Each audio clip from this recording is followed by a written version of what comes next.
Thank you, Mr. Chairman.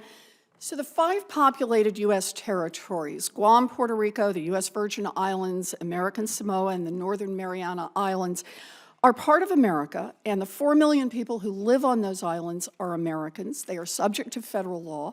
More than 150,000 people from these islands have served our country in the armed forces. Many have died in the service.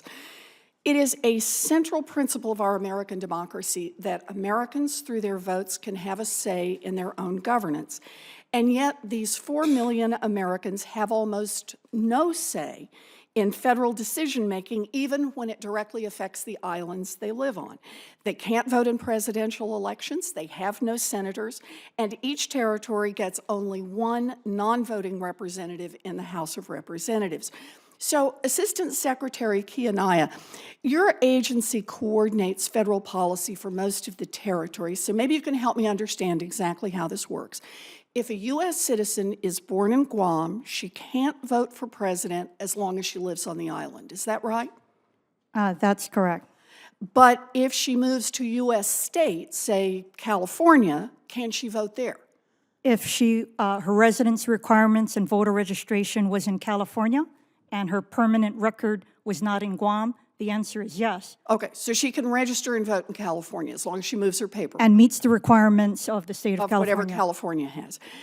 Let's say she moves from California to a foreign country. For example, she goes from California to Italy. Can she vote for president from Italy? It depends on her record of residency. But if she moves from California, if she was Yes, registered to vote in California. That's correct. So this U.S. citizen from Guam can vote in California or can vote in Italy. But if she moves from Italy back to Guam, she still can't vote there. Is that right? It depends on where her record of residency is. If it's still in California, because if it was California when she was Italy, and she still determines. Well, but that's my point. If she moves back, if her residency is now in Guam, she loses her ability to vote. That's correct. You know, I just have to say, this is absurd. 4 million Americans live on American soil and can fully participate in our democracy, but only if they leave home.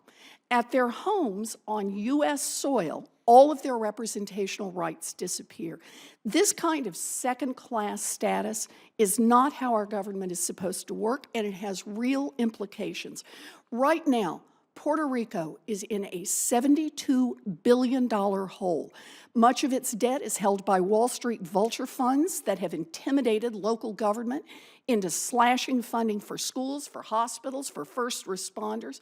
There's broad agreement that the current situation is unsustainable, and there have been several congressional proposals to create an orderly process for Puerto Rico to restructure its debt.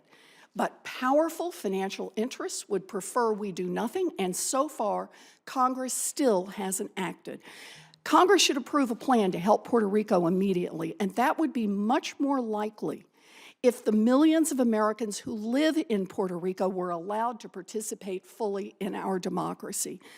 The 4 million people who live in the territories are not the subjects of a king.